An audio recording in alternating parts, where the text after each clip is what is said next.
Hi Aaron, my name is Devin. I'm from Binghamton, New York. This video is about my ollies.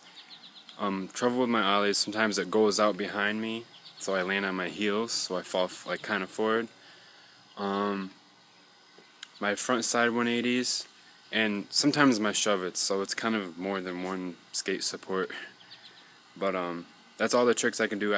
I get my ollies here and there, but definitely haven't mastered them. It's probably just because I need more practice. But if you can just give me tips on what I show you here, that'd be great. All right. Hey man, so thank you so much for sending in your video. I really do appreciate it. And let's see what we can do to help you out here. That's a rad deck, by the way. It has camo on the nose and tail. Looks pretty cool. Alright, first I'll do my ollies. Cool, so let's see the ollies.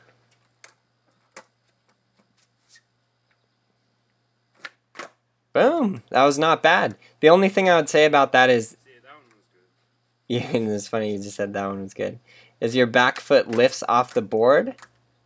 That one, I almost kind of... So that's actually one point to work on, is just... it's actually the timing... I'll show you my shove-its. And my pop shove-its. It's the timing between your front and your back foot. Like if your front foot and back foot are in sync enough so that as your front foot is lifting up, your back foot is also lifting up. Like your back foot is lifting too early. I hope that makes sense, because then your back foot lifts off the board and it shouldn't come off the board. Cool, so then obviously you got the shove-its. I mean, obviously we can improve them and get them better and more consistent. And that comes with practice and doing them every day. And then I'll do my pop shove-its. I can't do these. I think it's just because I'm not committing. So. And then we have the pop shove-it. Ooh, shinner. That happens. So after you really get the pop, or just the regular shove-it with no pop really down, all you're adding in is that little additional step of the pop, which is a little, it is definitely harder, but it is a very good idea to fully master that shove first. And I think the reason you're having some problems with this is that you just don't have the shove-it as comfortable as you should. Yeah.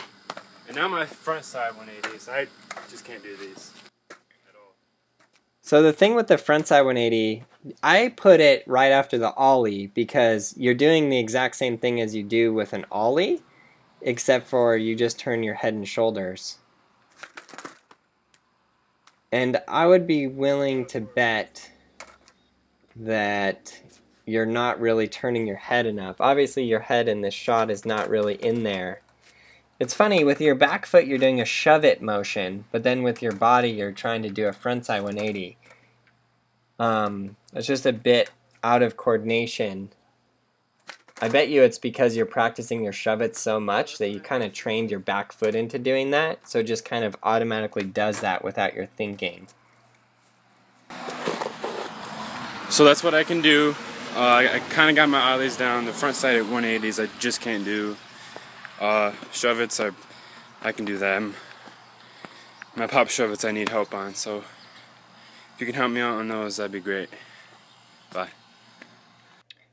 Cool, so let's see what we got here. So you pop with your front foot, slides up, pop with your back foot, and then your back foot comes off. So that's the main thing I would work on first, is trying to just improve that ollie. And the main thing you should be working on is trying to keep your back foot on.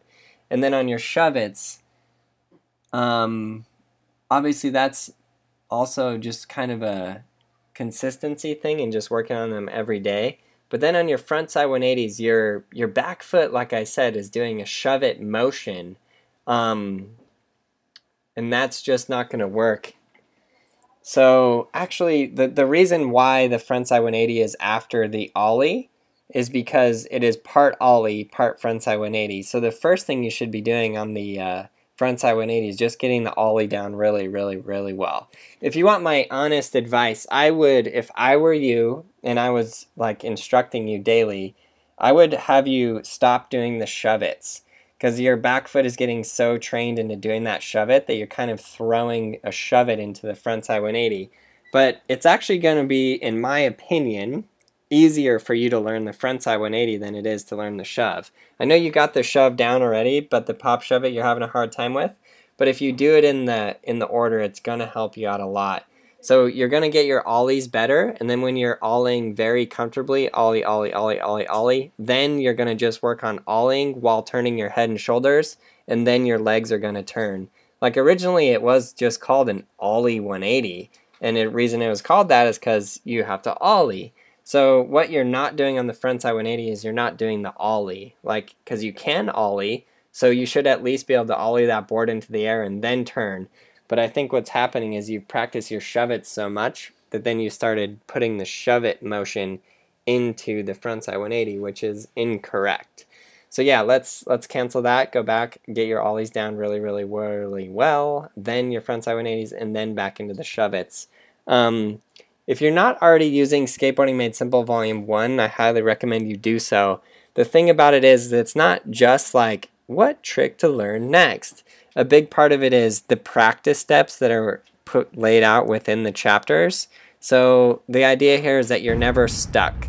Like, I hate to see kids or anybody or people who are skateboarding that are like, I'm stuck on this trick and I just can't get it. Like, it eliminates that because it always gives you a practice step that you can work on. Always, always, always, always, always. Because they're very simple gradient steps that then build up to the full trick. So get the video. It's available on Google Play, iTunes as an iBook, and at brailleskateboarding.com.